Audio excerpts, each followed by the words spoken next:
terkini di Magetan.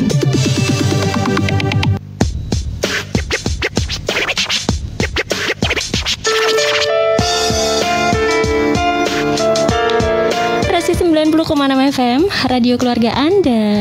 Halo, selamat siang sahabat Rasi. Baik, sekarang kita di acara ngobrol bareng Rumah Sakit Umum Dr. Sayyidiman Magetan. Dan pastinya untuk kesempatan siang kali ini kita sudah kedatangan Dr. Dina Fitria MSc SPPK. Halo, selamat siang dokter. Selamat siang. Gimana kabarnya untuk hari ini? Alhamdulillah baik. Alhamdulillah bisa hadir ke Radio Rasa FM ya. Untuk yang kesekian kalinya. Oh iya. Baik, dan ke-6. Oh ya, ke-6 kali. Ya, dan untuk hari ini kita di kesempatan Kamis ini kita mengusung tema yaitu update pemeriksaan laboratorium terkait COVID-19 ya dokter ya. Baik, mungkin nanti sahabat Rasi yang di rumah yang ingin berinteraksi dengan Dokter Dina Fitria silakan, yang mungkin pengen tanya-tanya bisa langsung lewat telepon 896-137 ataupun lewat SMS atau WhatsApp kita di 0811 30 20 906. Dan gak lupa acara ini juga disiarkan secara live di Facebook Rasi Magetan. Oke, kita sapa dulu yang ada di rumah. Hai. Baik dokter, langsung aja tentang update pemeriksaan laboratorium terkait COVID-19 ini ya. Langsung aja untuk penjelasannya, monggo. Oke, mungkin pendahuluan dulu ya Mbak ya. Silakan. Mungkin kalau masyarakat ini pasti udah familiar, mungkin sudah viral. Pemeriksaan labnya itu kok macem-macem, banyak aturannya berubah-berubah, ya kan? Jadi dan mudah-mudahan juga masyarakat nggak bosen ya. Kenapa sih kok masih terus harus bahas COVID lagi ya? Mau gimana lagi gitu ya? Kita memang masih di kondisi pandemi dan trennya ternyata juga masih tetap terus naik ya. Kemudian angka kesakitannya makin terus bertambah, angka kematiannya juga makin meningkat ya. Penyebarannya kayaknya sekarang sudah, kalau dulu masih bisa ada tanda kutip daerah zona merah, sekarang kayaknya sudah merah semua, merata ke seluruh tempat ya. Jadi dan juga saya itu kan agak concernnya terutama kan banyak yang mungkin agak salah kaprah ya untuk mungkin kapan sih sebenarnya kita tuh perlu tes gitu. Kemudian tesnya apa sih sebenarnya yang paling ideal gitu ya, yang paling sesuai dengan kepentingan kita. Jadi karena tesnya laboratorium itu macam-macam, maka memang kita harus tahu sebenarnya kita itu mau tes untuk apa dulu gitu kan. Kemudian nanti juga akan perlu ditentukan juga waktunya yang paling baik itu seperti apa gitu. Karena kita tahu bahwa menjamin suatu dalam hasil laboratorium itu untuk jaminan hasil pasti valid itu banyak faktor yang mempengaruhi ya. Jadi kalau di tempat kita itu ada namanya fase-fasenya, mulai dari fase peranalitik. Jadi peranalitik itu fase dari sebelum sampel itu diproses ya. Jadi kemudian nanti pada saat sampel diproses itu namanya fase analitik, dan kemudian pasca analitik itu adalah fase ketika hasil sudah siap dirilis ya, dikeluarkan. Nah, fase peranalitik ini sendiri terutama yang banyak berpengaruh ya, terutama misalnya cara pengambilan sampelnya. Nah, itu juga akan sangat berpengaruh. Kemudian cara mengirim sampelnya, karena ternyata sampel pemeriksaan itu juga stabilnya itu waktunya juga berbeda-beda. Dan kadang-kadang juga memerlukan cara yang khusus gitu. Jadi hal-hal tersebut kadang-kadang kalau misalnya tidak kita siapkan dengan baik, ya istilahnya garbage in, garbage out, intinya seperti itu ya. Jadi kalau dari awal sudah tidak disiapkan dengan baik, ya otomatis nanti yang keluar juga nggak bisa bagus juga gitu. Akhirnya hasilnya masih lagi dipertanyakan gitu loh, valid apa enggak sih ini gitu kan. Mungkin banyak ini masyarakat yang tanya itu tesnya itu sebenarnya valid nggak sih? Soalnya kan kadang hari ini ada yang positif, dites negatif, besoknya positif, seperti itu dokter. Jadi itu makanya jadi secara garis besar sih idealnya kalau kita mau melakukan suatu pemeriksaan itu memang harus dipersiapkan dengan baik ya. Kemudian juga kalau mau dibandingkan itu harus dengan alat ukur yang sama dan bahan yang sama. ya, yang kondisinya memang kita tahu persis sama. Jadi kan kalau misalnya hari ini periksanya apa, besok periksanya diulang juga, kan sudah otomatis waktunya juga sudah berbeda. Nah, itu sangat mungkin itu akan terjadi perbedaan hasil juga gitu. Jadi jangan terus akhirnya nyalahin, oh ini nggak valid nih, ini lah. Belum lagi kita, ya saya sendiri sih mungkin ya cenderung akan lebih senang kalau hasilnya kita tuh tidak sakit, ya kan? Jadi kadang-kadang ada yang suka istilahnya window shopping ya. Jadi jadi dia tuh gimana caranya cari yang bisa memuaskan hatinya, itu yang dipakai, bener nggak? Betul. Ya kan? Jadi misalnya hari ini kita terdeteksi, wah ini ada resiko sakit nih gitu. Aku tak coba di sana lah. Siapa tahu di sana nggak begini hasilnya gitu kan? Nah itu tuh juga harusnya juga kita hindari ya, seperti karena memang idealnya kalau misalnya kita membandingkan tuh alat ukurnya harus sama kayak kita kalau timbang berat badan itu kan juga harus di tempat yang sama, betul yang sama, alat ukurnya yang sama ya kan? Karena kan nanti juga mungkin kita tahu alat ukurnya tuh terkalibrasi apa enggak, dirawat dengan baik apa enggak ya kan? Jangan-jangan sudah jarumnya sudah ada yang minus ke kiri 5 kilo. Jadi kita senang-senang aja kan lihatnya. Betul. Oke, jadi kalau di laboratorium juga sama seperti itu. Jadi prinsipnya adalah segala sesuatunya harus dipersiapkan. Jadi harus sama semua gitu ya, dok. Nggak boleh ini harus pakai sebaiknya alat juga ini. Kalau misalnya memang mau dipakai untuk mengukur, mau monitor, itu sebaiknya dengan alat ukur yang sama ya. Jadi di lab itu sendiri kita punya 3 tujuan kan, Mbak. Tujuan yang pertama adalah screening, jadi mendeteksi, istilahnya penapisan, screening, deteksi dini itu ya istilahnya ya. Itu untuk mendeteksi kita punya resiko nggak sih terhadap suatu penyakit kan gitu. Terus kemudian yang kedua kita diagnosis ya. Jadi untuk menetapkan bahwa kita memang memastikan bahwa ini memang dipakai untuk tindak lanjutnya, memang benar-benar sakit, kemudian mau diprogram mau seperti apa, kemudian kira-kira kalau saya punya sakit seperti ini, kira-kira nanti gimana ya, bahaya apa enggak kan gitu ya. Kemudian yang ketiga, tes yang ketiga adalah dipakai untuk memonitor tadi, memonitor, pemantauan, monitoring, evaluasi untuk lihat apakah sakit kita ini gimana sih progresnya setelah dikasih pengobatan gitu kan, atau setelah kita isolasi mandiri atau apa, kan pasti seperti itu. Apakah aku akan cenderung baik atau aku malah justru masuk ke lembah terdalam yang mungkin akan beresiko terhadap level selanjutnya. Iya, baik. Nanti kita lanjut lagi ya, Dokter Fitria ya. Ini panggilnya Dokter Dinda apa Fitria nih? Dinda. Oh iya, Dokter Dinda ya. Dan buat sahabat Ras yang ada di rumah, jangan kemana-mana, tetap stay tune terus di 90,6 FM. Nanti kita lanjut ngobrol bareng lagi dengan Dokter Dinda pastinya setelah pesan-pesan berikut ini. Pak kayak iki kok wis wayah garap sawah. Kayak durung mengko ragat anak sekolah. Piye itu solusine, Pak? Yo comek piye wae to, Bu. Lah piye to, Pak? Nyatane sampai saiki yo durung ana solusine. Sudah. Wis gak usah bingung. Urusan dana percayakan saja pada KSP Pangestu. Loh, lah kok podo karo sing tak pikir, Pak? Lah iya, nang KSP Pangestu kuwi proses pengajuan pinjaman cepat tanpa survei, bunga ringan, uga jenis pinjamane akeh, ono bulanan, musiman lan liyane. Bermula dari sebuah keinginan untuk mengangkat derajat kesejahteraan, KSP Pangestu hadir membantu Anda dengan memberikan bantuan pinjaman dana dengan jaminan BPKB dengan proses cepat, tanpa survei, langsung cair, bunga ringan, BPKB dijamin aman, serta pinjaman lunas BPKB langsung dikembalikan. Syarat pengajuan pinjaman: menyerahkan BPKB asli, SNK, KTP dan kartu keluarga, serta cek fisik kendaraan. Tunggu apa lagi? Segera hubungi KSP Pangestu, Cabang Magetan, Jalan Kalpataru 34 Tawangano Magetan, atau Barat Toko Roti Devira. Telepon 0351 897 766. KSP Pangestu, pilihan tepat Anda. Oh iya, ada apa, Bu? Rasanya tidak terbayang ya kita bisa sebahagia ini. Iya ya, Bu. Dulu kita berumah tangga sudah 5 tahun, tidak bisa punya keturunan. Tapi setelah kita terapi di Gria Sehat Alami Asia Medika, Ibu bisa hamil dan kita bisa punya anak semanis ini. Bapak juga gitu? Iya, Bapak dulu tidak bisa memuaskan Ibu.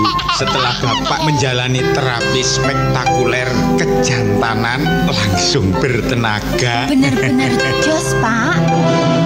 Benar, Gria Sehat Alami Asia Medika. Bapak T. Aulia, Sarjana Herbalife Muslim, spesialis vitalitas pria dan kandungan, melayani terapi al-hijamah, terapi chiropraktik, terapi herba penawar, terapi spektakuler kejantanan, terapi gempur lemak, gurah, sauna, dan lain-lain. Biaya terapi Rp50.000 dengan terapi spektakuler kejantanan, lemah syahwat, ejakulasi dini, impotensi langsung tegak bertenaga dan tahan lama. Bergaransi, buktikan 100% jos. Memperbesar alat vital secara alami tanpa efek samping, dijamin tegak, bertenaga, dan permanen tambah besar dan panjang 4-6 cm. Kanker rahim, kista, mioma, kanker payudara, kanker serviks, dan lain-lain diobati secara khusus sampai benar-benar sembuh dengan metode bioterapi dan dipadu dengan ekstrak fitofarmaka. Terbukti dapat mematikan sel kanker. Anda akan terhindar dan bebas dari operasi. Buktikan. Bagi Pak Sutri yang sudah lama menikah belum punya keturunan, segera konsultasikan atau berobat ke Gria Sehat Alami Asia Medika, spesialis vitalitas pria, kandungan, dan mata. 2 kali siklus datang bulan Anda akan lihat hasilnya. Segera kunjungi alamat praktek kami. Jalan Bromo, RT 2, RW 2, nomor 3, Kelurahan Bulukerto, Magetan. Telepon 082 334 728 877. Buka dari jam 9 pagi sampai jam 4 sore. Hari Jumat tutup. Dari perempatan Bulukerto ke barat masuk Jalan Bromo, kurang lebih 20 meter, lihat papan nama Asia Medika. Gria Sehat Alami Asia Medika, solusi tepat keharmonisan rumah tangga Anda. Buktikan 100% Anda puas.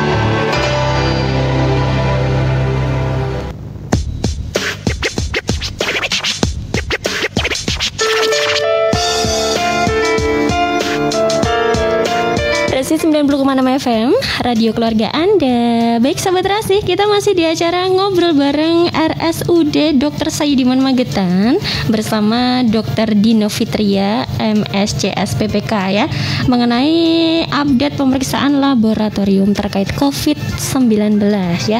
Baik dokter, sebelum kita lanjut tentang pembahasan kita ya, ini sudah ada yang bertanya lewat Facebook, ada Mbak Dwi Murati Supardi ya. Ini selamat siang Mbak, saya mau tanya, RSU Dr. Saidiman Magetan melayani tes swab antigen atau tidak, dan kalau melayani berapa lama hasilnya keluar? Terima kasih. Oke, terima kasih. Wah, ini udah makin berkembang ya informasinya ya. Jadi yang pertama dulu tahunya cuman rapid antibody, kemudian ini sekarang ada antigen, dan kemudian mungkin udah mulai familiar lagi dengan masalah PCR ya. Jadi memang kalau ini saya kasih ilustrasi dulu ya. Jadi kalau antibody itu yang dicek adalah respon dari tubuh untuk respon kekebalan tubuh terhadap suatu proses infeksi. Itu antibody. Nah, kalau antigen itu adalah yang ditangkap adalah bagian dari protein virus yang masuk di dalam tubuh ya. Kemudian kalau PCR adalah materi genetiknya dari virusnya itu sendiri ya. Jadi ada 3 perbedaan itu. Nah, otomatis karena ada 3 perbedaan itu juga ada perbedaan juga dalam cara pengambilannya untuk jenis bahannya ya. Jadi kalau antibody mungkin udah pada kenal tahu pakainya bisa pakai darah ya. Tapi ini tidak baik, tidak ideal untuk dipakai untuk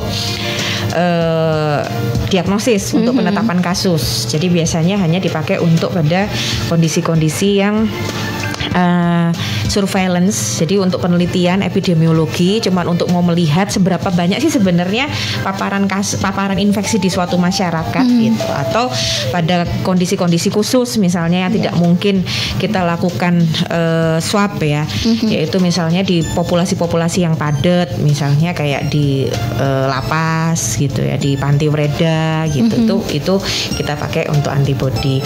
Jadi sebenarnya yang paling ideal untuk rapid antibody itu kalau sesuai dengan anjurannya WHO itu tadi hanya dipakai untuk surveillance, untuk penelitian di masyarakat, untuk melihat seberapa besar sih kemungkinan terjadinya suatu infeksi di dalam suatu populasi. Kemudian ini ada lagi antigen. Nah, antigen ini pengembangan lagi,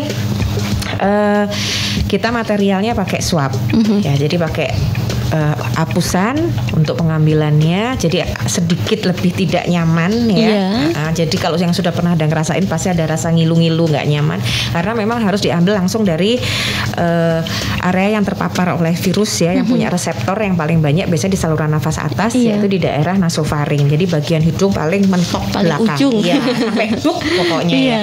Jadi kalau yang masih ngambilnya juga cuma di ujung-ujung aja, hasilnya negatif ya, itu ya kan banyak ya yang pada usil-usil main TikTok gitu kan, nah gitu pada usil-usil. Jadi itu juga kita tidak sarankan ya, karena sekali lagi bahwa itu adalah suatu tindakan yang sebenarnya cukup invasif ya, karena kemudian nanti juga ada resiko-resiko, karena kadang-kadang kan kita nggak tahu sendiri batangnya itu masuknya seharusnya sampai seberapa ya kan, bahkan sampai pernah ada kasus ada yang sampai patahannya ketinggalan di dalam ya, jadi akhirnya harus perlu tindakan operasi untuk pengambilannya. Nah kadang-kadang itu ya lagi viral sih ya gitu, malah yang kadang yang lebih konyol lagi ada yang sampai saling tuker-tukeran gitu kan.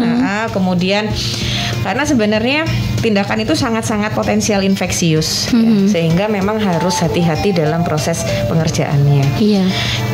Untuk di Rumah Sakit Magetan sendiri kami memang tidak melakukan tes antigen, karena kebetulan di Rumah Sakit Magetan sudah ada sarana untuk PCR. Jadi kami memang tidak melayani untuk pemeriksaan antigen. Jadi tetap kita memang kalau untuk pelayanan pasien di dalam rumah sakit kita ambil yang gold standar tertinggi, kita pakainya adalah PCR. Dan memang untuk PCR kita upayakan saat ini kita masih mampunya menjangkau untuk kebutuhan internal saja. Jadi hanya untuk pelayanan pasien yang rawat inap ya, dengan mitigasi resiko untuk nakes, tenaga kesehatan, bukan tenaga kesehatan saja sih, tapi SDM ya, sumber daya manusia yang terlibat dalam pelayanan di rumah sakit siapapun itu memang kita ambil gold standarnya paling tinggi dan kita periksanya pakai PCR. Ya, jadi kita upayakan kalau memang untuk PCR saat ini kita berusaha mengejar sesuai dengan pedoman supaya bisa dapat hasil paling tidak 1 kali 24 jam. Seperti itu. Jadi kalau antigen kita tidak melayani. Oh iya, baik buat Mbak Dwi Murati Supardi ya, sudah dijelaskan sama Dokter Dina kalau di RSUD Dr. Saidiman Magetan ini belum ya, tidak atau tidak ya? Memang tidak iya, karena memang posisinya untuk antigen ini memang sesuai dengan kriteria yang terbaru dari WHO, memang sudah boleh dipakai untuk diagnostik. Tetapi pada kondisi-kondisi khusus sebenarnya, pada tempat yang tidak punya akses ke PCR. Jadi itu istilahnya kita dikasih sedikit kelonggaran lah. Pada yang memang tempat yang kira sumber dayanya memang belum memungkinkan, dikasih kelonggaran boleh pakai tesnya untuk antigen. Tapi seperti bepergian seperti itu mungkin ya dokter ya. Untuk bepergian seperti itu dokter. Ya itu kadang-kadang juga memang agak bikin rancu. Iya. Karena kan memang sebaiknya kan kita tetap menghindari mobilitas, ya kan. Jadi kadang-kadang itu juga penggunaan yang seperti itu yang tidak diawasi, kemudian adanya aturan-aturan yang sedikit melonggarkan itu juga kadang-kadang jadi ya itu tadi kadang satu sisi jadi mempromot untuk masyarakat tetap bisa bepergian, tetap mobilitas gitu loh. Jadi kadang-kadang ya agak susah ya, makanya kan memang bagaimanapun salah satu jurus situnya untuk menghindari penyebaran sebenarnya adalah memang menghindari mobilitas dan interaksi yang tidak perlu gitu loh. Jadi ya kalau memang harus bekerja ya it's okay, tapi ya dengan dengan protokol kesehatan yang memang adekuat ya, yang memang mumpuni gitu. Iya, baik. Terima kasih Dokter Dina. Ya, itu tadi Mbak Dwi Murati ya sudah dijelaskan.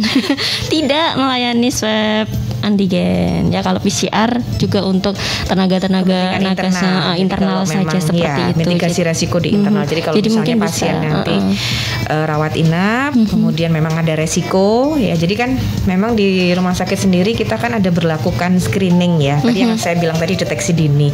Deteksi dini ini adalah untuk mengecek seseorang ketika memang akan dirawat di rumah sakit ini kira-kira punya resiko apa enggak. Karena resiko ini tidak hanya untuk pasiennya tapi juga untuk petugas ya kan, bahkan juga mungkin anggota keluarganya kalau kita tidak identifikasi sejak awal. Jadi jangan sampai ada istilah masyarakat itu, wah langgar nang rumah sakit kok mesti tunggu di COVID ke. Itu tuh rasanya bikin hancur hati, sakit rasanya gitu. Kita juga nggak pengen seperti itu gitu kan. Kita juga nggak mau yang seperti itu. Bahkan effortnya rumah sakit sejak ada pandemik ini juga ekstra high core istilahnya ya. Karena jadi kami pun harus melakukan pemeriksaan yang lebih banyak lagi ya, kemudian menggunakan alat pelindung yang juga lebih berlapis-lapis lagi, yang tentunya kenyamanannya juga sangat-sangat ya. Tadi udah tanya ya, sempat saya pakai double terus gimana rasanya ya. Gimana rasanya? Ada rasa saunanya gitu kan. Pasti nggak nyaman. Sekarang aja kebayang pakai masker aja belum tentu orang bisa merasa nyaman ya all day ya kan. Cuman kadang-kadang hampek rasanya gak betah gitu ya kan. Apalagi harus menggunakan properti yang lebih lain gitu, yang lain-lain yang lebih high core itu yang tadi saya bilang. Jadi saya minta juga teman-teman Sobat Rasi ini jangan punya stigma yang negatif terhadap kami di fasilitas layanan kesehatan, bahwa semua memang kami selalu akan melakukan proses identifikasi sejak awal.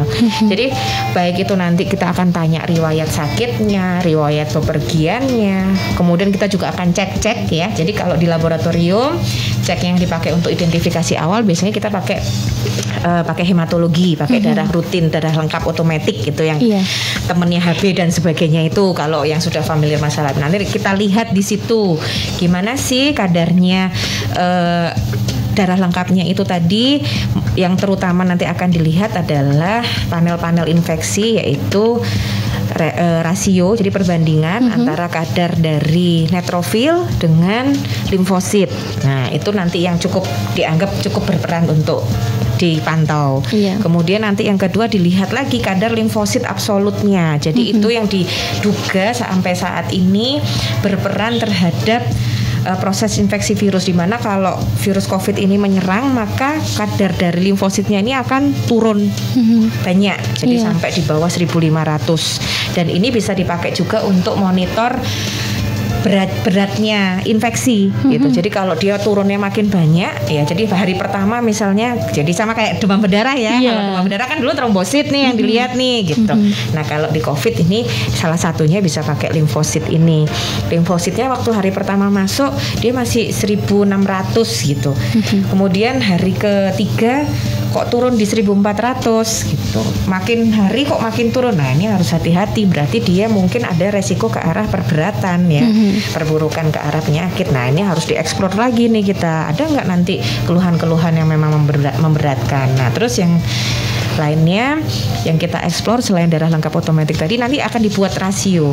Jadi nanti rasio neutrofil dibandingkan dengan limfosit kita pakai sesuai dengan referensi, kita pakai batasan di angka 3,13. Itu nanti yang akan kita pakai. Kemudian kalau limfositnya kita pakai patokan di angka 1.500. Itu dikurang dari 1.500 berarti sudah kurang lebih mulai ada resiko ya. Ini tapi belum pasti ya. Ini masih istilahnya kan deteksi dini dulu tadi ya. Terus wah kalau ternyata dia ada gejala demam, ada batuk pilek, kok ada pemeriksaannya ada ini, ditambah lagi nanti di ronsennya ada gambaran kabut-kabut gitu kan. Terus tambah labnya lagi, biasanya kita untuk lihat seseorang ini ada resiko peradangan atau enggak pakai marker CRP namanya, C reaktif protein. Itu biasanya normalnya adalah kurang dari 3 mili ya. Tapi kita pakai patokan biasanya sudah meningkat di atas lebih dari 10. Itu kalau untuk masih deteksi awal. Deteksi awal deh. Nanti kita ngomong lagi kalau yang lain. Baik, buat sahabat Rasi, tetap stay tune terus nih di 90,6 FM pastinya ya. Nanti kita lanjut lagi ngobrol bareng Dr. Vina, membahas tentang update pemeriksaan laboratorium terkait COVID-19 setelah pesan-pesan berikut ini.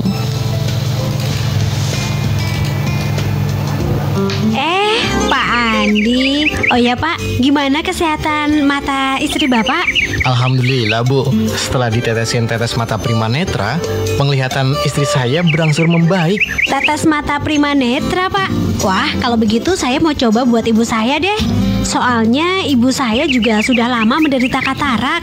Bisa Bu, tetes mata Prima Netra bisa untuk mengobati berbagai masalah mata. Mata Anda bermasalah atau Anda menderita katarak, mata minus, plus, penglihatan ganda. Kini ada solusi terbaru untuk membantu menyembuhkan mata Anda dengan tetes mata Prima Netra. Tetes mata Prima Netra terbuat dari satuan mikroba dan bahan herbal yang ampuh mengatasi keluhan mata Anda. Tetes mata Prima Netra dapat membantu mengoptimalkan otot-otot iris mata yang berupa cincin secara terus-menerus dan menjaga agar tidak terjadi sinar berlebih yang merusak retina dan mendapatkan penglihatan yang tajam. Tetes mata Prima Netra dapat juga menurunkan tekanan bola mata pada penderita glukoma. Dapatkan tetes mata Prima Netra dengan harga Rp110.000 hanya di Radio Rasi FM Magetan, Komplek MT Haryono Permai 13 Magetan, telepon 0351 896 138. Tetes mata Prima Netra, perlindungan terbaik untuk mata Anda.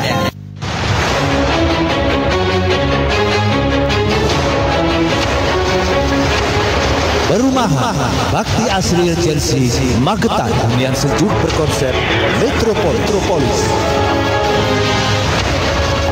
Miliki rumah tinggal dan ruko yang nyaman, aman, dan asri dengan model free design untuk model rumah Anda. Perumahan Bakti Asri Regency hadir dengan konsep baru dengan kualitas bangunan dijamin lebih baik dan berkualitas. Rumah lebih bagus dengan luas jalan utama 16 meter dan luas jalan lorong perumahan 9 meter dengan jalur one gate system dan security 24 jam.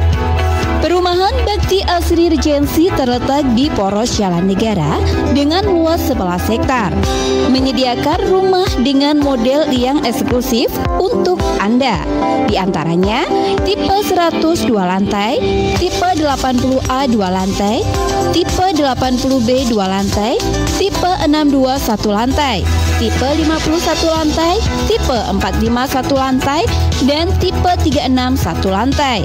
Dapatkan diskon 25 sampai dengan 35 juta rupiah. Pembelian rumah dapat dilakukan melalui KPR Bank dengan uang muka 10%.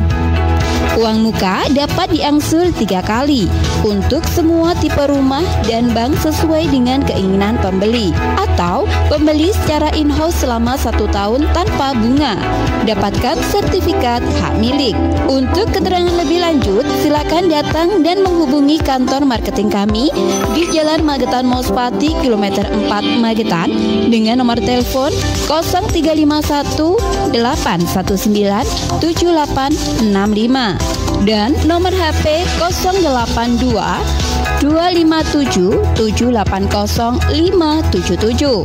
Atau Anda dapat menghubungi Saudari Yunilita di nomor telepon 085 230 451 663. Bakti Asri Regency, hunian sejuk berkonsep Metropolis.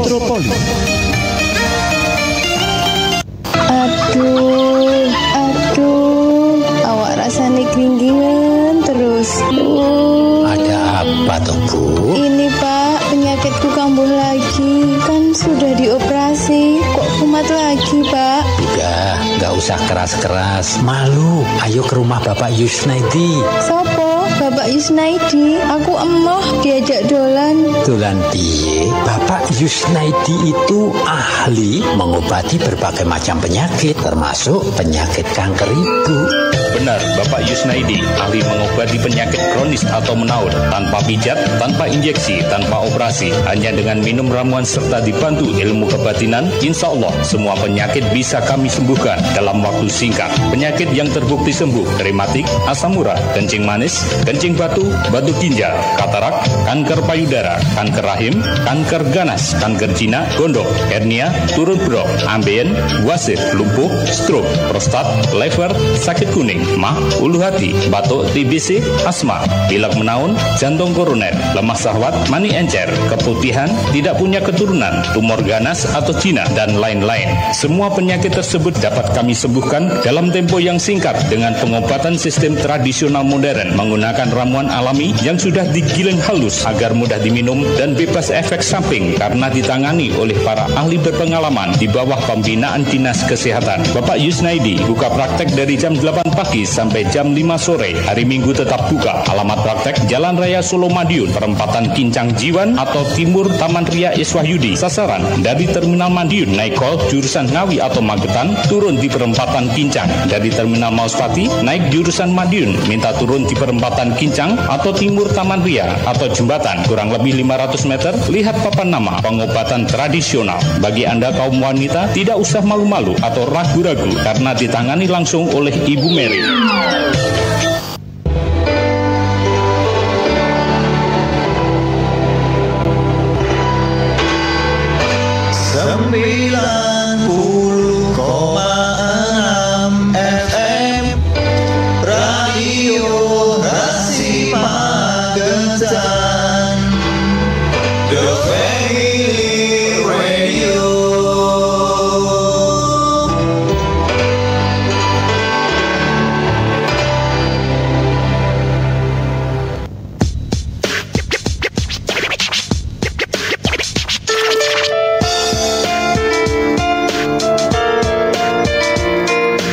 Rasi 90,6 FM, radio keluarga Anda. Baik Sobat Rasi, kita masih di acara ngobrol bareng RSUD Dr. Saidiman Magetan bersama Dr. Dina Fitria ya, membahas tentang update pemeriksaan laboratorium terkait COVID-19.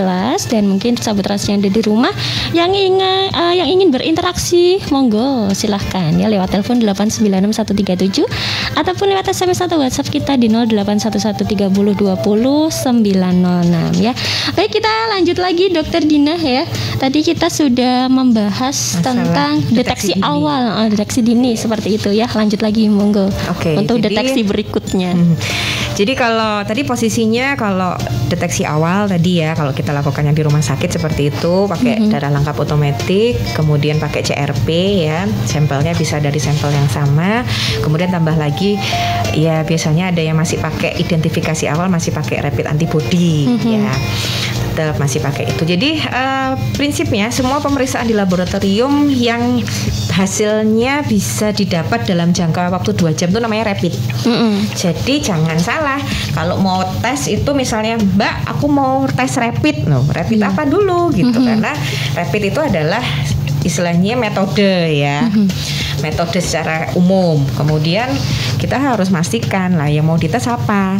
Nanti rapid itu bisa nanti HIV ya, HBsAg, hepatitis ke arah HIV, ke arah hepatitis C, atau yang paling gampang itu rapid tes kehamilan ya kan, yang paling sering kita. Itu juga rapid sebenarnya. Rapid. Jadi rapid itu juga ada berbagai macam tingkatan ya. Jadi mulai yang pakai strip test, kemudian ada juga yang pakai alat untuk membantu membaca ya. Kemudian kalau pada COVID itu sendiri, jadi memang ada beberapa macam rapidnya. Yang pertama rapid antibody yang tadi sudah saya sampaikan ya, yang untuk mendeteksi adanya kekebalan ya. Idealnya ini paling cepat ya dikerjakan sebenarnya pada kondisi 2 minggu setelah terinfeksi sebenarnya ya.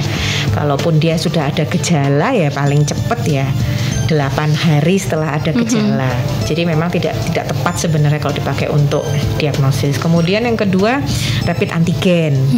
Rapid antigen ini juga ada 2 macam juga metodenya. Jadi dia bisa yang dicelup langsung kita baca, ada juga yang dibantu pakai alat untuk membaca. Dibantu pakai alat untuk membaca itu apa sih? Karena untuk mengurangi resiko subjektivitas. Karena hasilnya itu kan kadang-kadang wah ini ada yang tajam, ada yang samar, ada yang ya kan kadang-kadang kan gitu ya. Padahal kan menentukan batas antara reaktif. Jadi kalau pada antibodi kita sebutnya nanti hasilnya adalah reaktif dan non reaktif ya.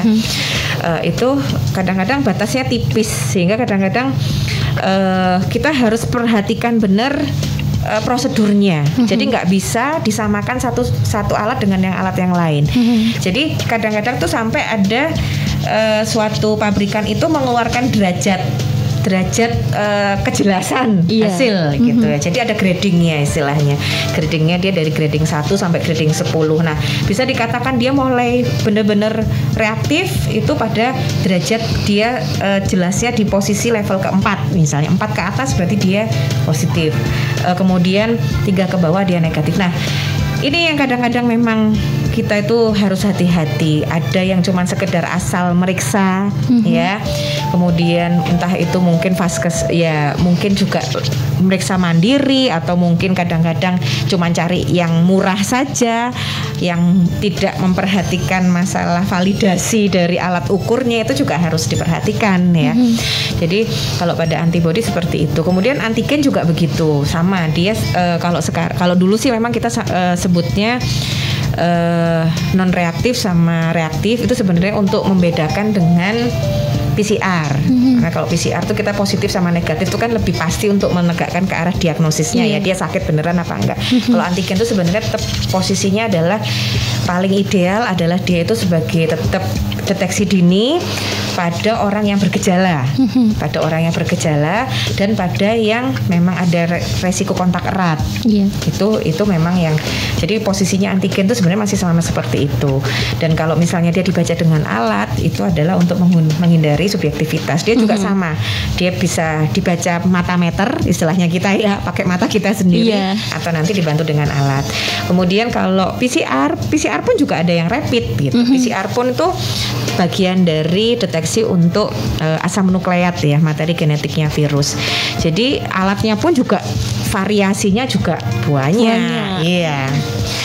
Terus dan ini memang harus idealnya, kalau kita mau bilang ideal itu semua alat ukur itu harusnya memang divalidasi, dicek ini sebenarnya valid nggak sih. Jangan sampai seperti ya nuwun sewu ya, waktu antibodi kemarin tuh kan merek yang beredar kan sampai ratusan. Itu kami juga dari organisasi profesi juga istilahnya sempat matur ya ke Kemenkes, ini ya harusnya dibatasi, diperjelas dulu gitu loh. Alat ukurnya yang dipakai itu harus benar-benar tervalidasi dulu supaya nggak semua produk bisa masuk, semua produk bisa dipakai, kemudian nanti hasilnya nggak bisa dipertanggungjawabkan kan itu ya. Kemudian yang antigen seperti kemudian PCR pun juga ada yang namanya rapid. Jadi kalau di tempat kita ada PCR-nya ada 2 macam. Yang rapid itu kita pakai tes cepat molekuler ya. Hasil memang bisa didapatkan dalam jangka waktu 45 menit. Ya, kurang lebih kalau sampai mulai dari proses sampai ini ya kurang lebih 1 jam kita bisa. Ini kita memang pakai untuk yang pasien-pasien yang indikasi emergensi ya, emergensi atau memang kondisi klinisnya sudah jelek, resiko keperburukan, kayaknya kalau nunggu jam rutin besok dikerjain nggak bisa nih gitu. Itu kita pakai tes cepat molekuler. Alat itu adalah alat hibah dari Kemenkes ya. Tapi sudah bisa kami sudah mengurus izinnya untuk bisa dipakai juga untuk COVID dengan syarat-syarat tertentu otomatis ya. Kemudian yang kedua kita punya alat PCR yang istilahnya reguler. Tapi ya sudah lumayan semi otomatik. Jadi enggak ya, beberapa fasenya dalam pemeriksaan sudah mulai dipangkas ya. Tapi itu juga butuh waktu. Satu serinya kalau lancar semuanya itu paling nggak 4 jam. Nah, jadi itu kita punya 2 macam itu. Kemudian untuk masalah Ini yang lagi marak kan antigen ya. Iya. Dipakai untuk syarat perjalanan, dipakai untuk ya apa aja lah ini. Memang Kemenkes yang terbaru sih memang sudah merilis masalah rapid antigen ya. Jadi memang boleh dipakai untuk kondisi-kondisi ini ya saya bacain ya. Permenkesnya dia nomor HK 0107446 2021 ya. Ini bisa dipakai yang tadi yang saya sebutkan untuk pelacakan kontak, kemudian screening ya untuk kondisi tertentu dan diagnosis. Nah, diagnosis ini lagi-lagi masih sebagai tanda catatan pada kondisi yang memang akses terhadap lab PCR itu masih sulit diperbolehkan. Yang penting harus diperhatikan, saat ini kan banyak yang menawarkan pemeriksaan-pemeriksaan untuk antigen. Iya. Nah, padahal untuk tindakan pengambilan bahannya itu kan pakai swab ya, hapusan dari, ada yang cuma dari hidung aja, ada juga bisa yang dari hidung sama tenggorokan, dan itu sangat-sangat infeksius. Iya. Bahkan materialnya pun juga infeksius, sehingga sangat tidak disarankan untuk dikerjakan secara mandiri. Ya. Kemudian kalaupun memang dikerjakan, dia sangat-sangat harus diperhatikan bagaimana pengendalian untuk infeksinya. Ya, mulai dari alat pelindung diri petugasnya yang mau mengambil, karena kan sedikit banyak tindakan itu akan merangsang bersin, batuk, ya, dan otomatis akan ada droplet yang keluar, bahkan sampai aerosol, atau bahkan yang partikel makin kecil lagi bisa sampai airborne yang bisa sampai ke 8 meter itu nyebarnya. Jadi kalau ventilasi udaranya tidak diperhatikan, alat pelindung dirinya tidak diperhatikan, itu sangat-sangat beresiko infeksius. Termasuk materialnya pun, pembuangannya juga harus sangat diperhatikan karena kan mengandung bahan infeksius ya, antigen itu. Kemudian bahannya tadi yang sudah dicelup-celupkan tadi juga infeksius, itu juga harus ada perlakuan khusus. Dan ini untuk genus sendiri ini gimana ini, dokter? Genus. Ah, ini lagi rame lagi. Jadi sebenarnya kalau genus itu memang tidak masuk dalam alat pemeriksaan laboratorium. Jadi fungsinya cara kerjanya berbeda ya. Dia memang mendeteksi adanya senyawa yang dihembuskan ya. Jadi volatil ya, volatil compound yang dihembuskan, kemudian nanti dideteksi karena ternyata dari hasil penelitiannya beliau-beliau yang di tim penelitian di UGM itu ada kekhasan ya, dan kemudian sudah diuji coba juga dengan beberapa banyak mungkin ya, nggak cuma beberapa terhadap pasien-pasien COVID. Nah, ini memang ini masih menjadi juga pertanyaan kami juga sebenarnya. Tanda tanya. Pertanyaan kami juga sebenarnya di praktisi kesehatan. Ini nanti akan diposisikannya mau ditaruh di mana gitu. Kemudian nanti siapa yang bertanggung jawab? Dan kalau nanti misalnya ada hasil positif, itu tindak lanjutnya apa? Itu kan masih sampai sekarang masih nggak jelas juga. Jangankan yang genus, yang sekarang aja untuk ada rapid antibody, antigen. Ini kadang-kadang juga tidak semua fasilitas kesehatan itu mau melaporkan loh hasilnya ke dinas kesehatan. Sehingga kadang-kadang ada yang memang sudah punya hasil positif, diem aja, nggak ditindaklanjutin, ya kan? Tahun sewu mungkin kalau sering dengar, tahu-tahu nanti di rumah kondisinya buruk, almarhum. Kadang-kadang terus habis itu baru ke akhirnya terbuka kalau kemarin ternyata punya hasil begini tapi diem aja kan. Ada juga yang seperti itu ya, karena ini juga kita sebagai pembelajaran juga ya. Jadi sekali lagi bahwa COVID itu bukan aib ya. Jangan memberikan stigma ya. Yang perlu kita waspadai adalah pencegahannya ya. Jadi mau bagaimanapun tetap mencegah itu jauh lebih baik daripada mengobati. Karena kita sendiri mungkin nggak kenal kan kelemahannya kita di sisi sebelah mana gitu, dan kita nggak bisa kan nawar aku nanti kenanya COVID-nya yang enteng-enteng aja lah tanpa gejala, nggak bisa kan. Makanya itu yang paling penting ya memang pencegahan. Iya, baik, nanti kita lanjut lagi ya dokter ya. Buat Sobat Rasi, tetap stay tune terus di 90,6 FM setelah pesan-pesan berikut ini. 075. Yes, 75. 0,75%. Apa sih kok 75, 0,75%? Bunga kredit Bank Rasuna murah banget, hanya 0,75%. Dalam rangka mendukung program pemerintah Percepatan Ekonomi Nasional atau PEN dan ulang tahun ke-29 4 Januari 2021, Bank Rasuna obral kredit. Bank Rasuna menurunkan bunga kredit hanya tinggal 0,75% per bulan. Ya, bunga kredit Bank Rasuna hanya 0,75%. Dan ingat, fasilitas bunga kredit 0,75% Bank Rasuna ini mulai berlaku Januari 2021. Segera manfaatkan kemudahan bunga kredit 0,75% ini untuk seluruh produk perkreditan Bank Rasuna, kredit perdagangan, industri pertanian, peternakan, jasa maupun kredit konsumtif. Segera manfaatkan kesempatan emas ini. Bunga kredit 0,75%. Segera hubungi kantor-kantor Bank Rasuna terdekat. Kantor pusat Jalan Jaksa Agung Suprapto 88 Ponorogo. Telepon dan fax 0352 482 063. Kantor cabang Jalan Jenderal Sudirman nomor 40 Jetis, Jalan Imam Bonjol nomor 1 Magetan, dan Jalan RA Kartini 89 Trenggalek.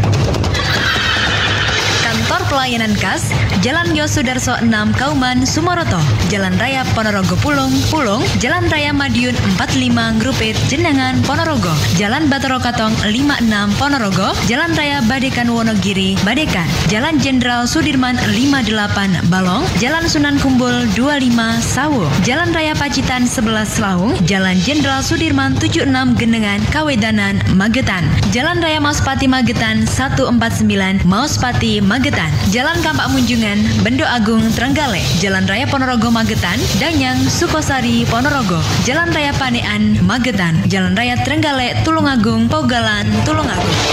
Seluruh produk Bank Rasuna didukung oleh OJK dan Lembaga Penjamin Simpanan. Syarat dan ketentuan berlaku.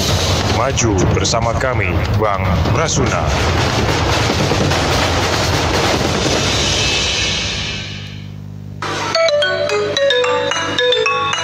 HP sampean muni kuwi lho, ndang diwaca to Kang, menawa nek penting. Halah maca iki piye? Wong tulisan ra genah ngene kok. Jane tulisane apa mripatku to, Di? Sing error iki. Yo mripate sampean kuwi to Kang, wong tulisan HP ya gowenah, kaya ngene kok ora iso maca. Iya, Di, pancen mripatku ki wis suwi lara, Di. Nanging tak obati ora mari-mari. Pancet ae. Kang, mbok digawa nggone pengobatan khusus mata dari India sing ditangani tabib Raji kuwi lho, ben mripate sampean ki sehat maneh. Tapi ora dioperasi to? Ora Kang. Ya wis, saiki uga ayo aku terke yo. Yo, ayo. Ya, telah hadir di Kota Madiun pengobatan mata tanpa operasi dari India. Spesialis mengobati berbagai macam penyakit mata seperti katarak, min atau plus, silinder, glukoma, rabun jauh atau dekat, mata merah, mata berair, dan mata berlemak. Juga bisa mengobati mata rabun akibat diabetes atau kencing manis. Dulu sebelum saya pergi pengobatan mata India, saya dulunya pakai kacamata. Setelah saya pergi berobat pengobatan mata India, sekarang tidak lagi pakai kacamata. Saya tabib Raji, ahli pengobatan mata tanpa operasi dari India. Bagi yang tidak mampu untuk operasi dengan biaya besar, kita bantu dengan biaya yang sangat terjangkau. Segera datang di pengobatan kami. Cukup 1-2 kali berobat, Anda sembuh selamanya. Pengobatan mata tanpa operasi dari India, Tabib Raji. Buka praktek dari jam 8 pagi sampai dengan jam 8 malam. Alamat praktek Jalan Rayang Lamos nomor 19 Madiun. Tunggu apa lagi? Buktikan sekarang juga. Pengobatan mata tanpa operasi dari India, Tabib Raji. Tidak memberi janji, tapi bukti. Melihat perkembangan teknologi di abad modern yang semakin pesat, radio masih menjadi salah satu pilihan masyarakat untuk mendapatkan informasi. Simak dan ikuti siaran lintas informasi Pramesnet Senin sampai Jumat pukul 10 pagi dan 16.00 waktu Indonesia bagian Barat. Berita terkini dari berbagai daerah terangkum dalam siaran informasi Pramesnet. Reporter Radio Rasi Magetan. Sobat Pramesnet, Satuan Polisi Pamong Praja Kabupaten Magetan akan bertindak tegas kepada pedagang dan pengunjung alun-alun Kabupaten Magetan yang tidak mengindahkan protokol. Reporter Radio Bahana Ngawi. Dari KPU Ngawi dapat kami informasikan. Sobat, Komisi Pemilihan Umum pada Rabu 8 Juli 2020 membekali bimbingan teknis atau BIMTEK kepada 1.797 petugas pemutakhiran data. Reporter Radio Prameswara Lamongan. Manajemen RSUD Dr. Sugiri Lamongan telah memberikan pelayanan rapid test gratis bagi calon mahasiswa baru di Lamongan untuk persyaratan UTBK. Seperti yang disampaikan Reporter Radio Rogohadi Lamongan. Mencegah penyebaran virus corona dalam Pilkada serentak 2020 mendatang, Badan Pengawas Pemilu Kabupaten Lamongan menggelar rapid test bagi pengawas pemilu di seluruh tingkatan, mulai dari jajaran Bawaslu, Panwascam hingga pengawas kelurahan atau desa. Hanya di Lintas Informasi Pramesnet.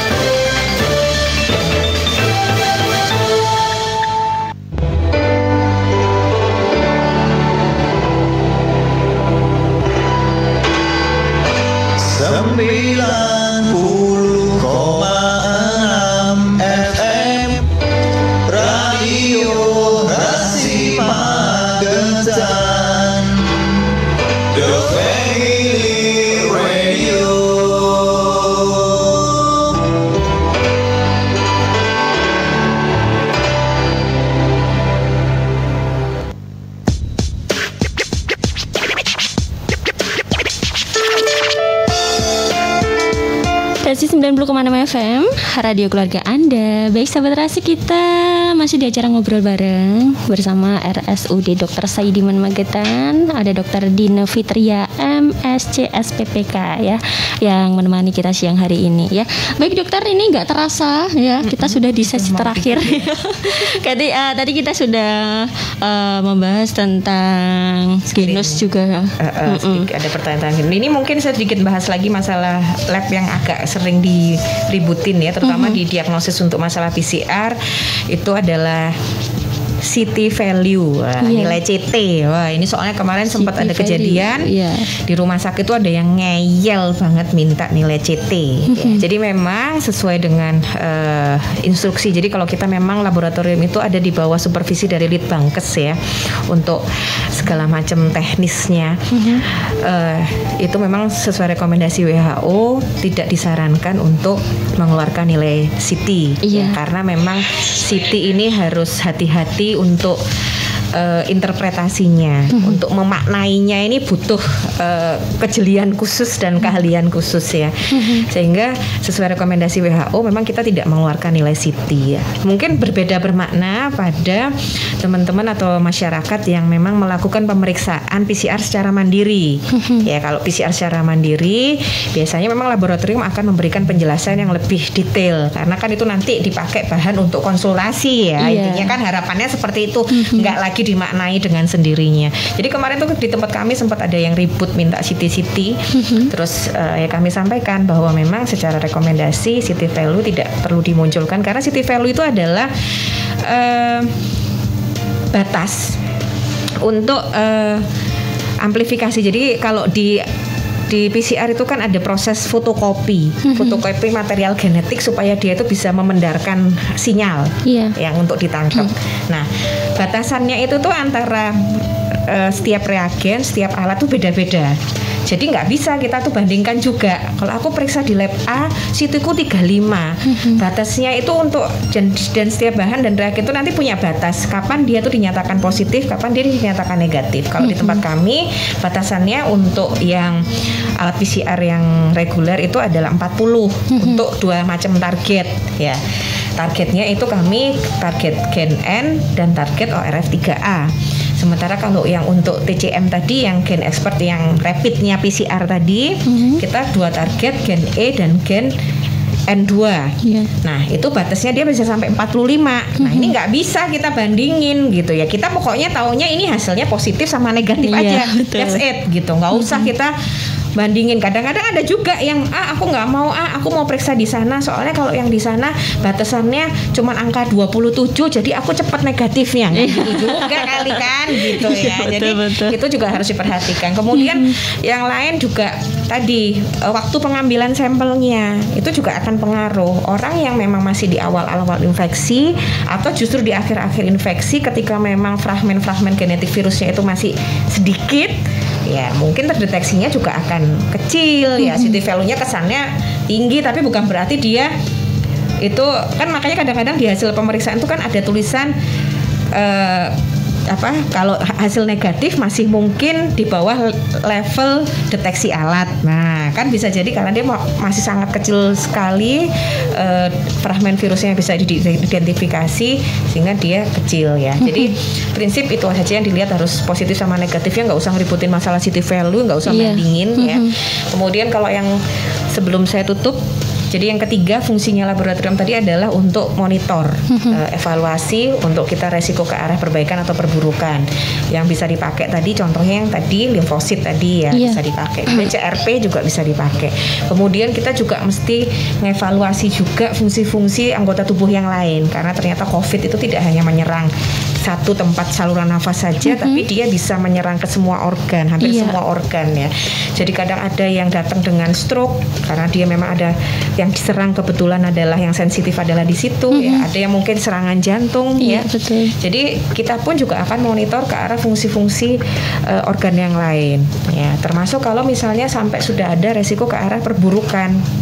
Jadi fase-fasenya dia sudah masuk dari pertama fase perbanyakan virus, kemudian fase peradangan yang menyeluruh, ini bisa bikin gagal organ di semua tempat. Nah, ini coba kita evaluasi. Termasuk yang lagi viral ini juga tulisannya Dahlan Iskan. Nah, ya kan? Nah, yang kemarin tuh D-dimer. Nah, ini kan ceritanya gitu. Jadi memang pada fase lanjut untuk COVID ini ada resiko ke arah namanya trombosis atau penggumpalan ya di saluran pembuluh darah yang kecil-kecil.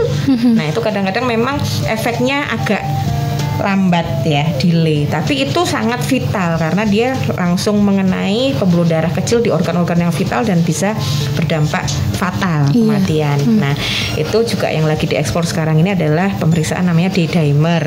Insya Allah sih dalam waktu dekat, kalau kemarin-kemarin rumah sakit masih merujuk ya, ini mudah-mudahan dalam minggu ini kami sudah siap untuk mulai pengembangan untuk ke arah D-dimer. Iya. Mungkin itu untuk yang terkait laboratorium. Kalau ini boleh closing statement? Iya, boleh, monggo. Jadi sekali lagi saya sampaikan bahwa COVID ini ilmunya masih terus berkembang ya. Jadi memang kita perlu selalu mengupdate diri kita terkait pengetahuan-pengetahuan yang baru terkait COVID ya. Jadi jangan punya anggapan bahwa beda meneh omongan iki, wingi mau ngomong A saiki ngomong B, isuk kasarnya malah kayak apa ya, isuk dele isuknya tempe gitu ya. Betul. Saya ikut-ikutan aja ini.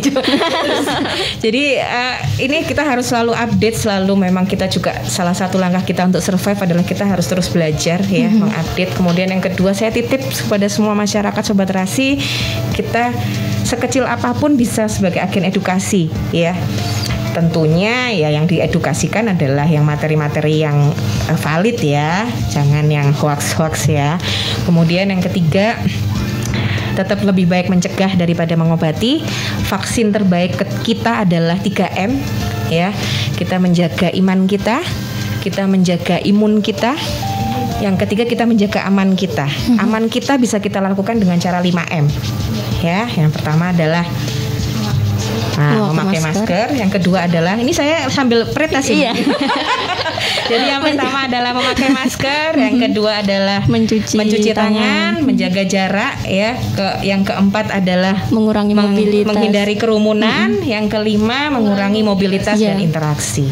Ya, jadi sekali lagi kerjakan 3 hal: iman, aman, imun untuk mencapai 5 Untuk mencapai aman kita tegakkan dengan cara 5M. Terima kasih. Iya, terima kasih Dokter Dina Fitria yang sudah hadir di kesempatan siang kali ini ya.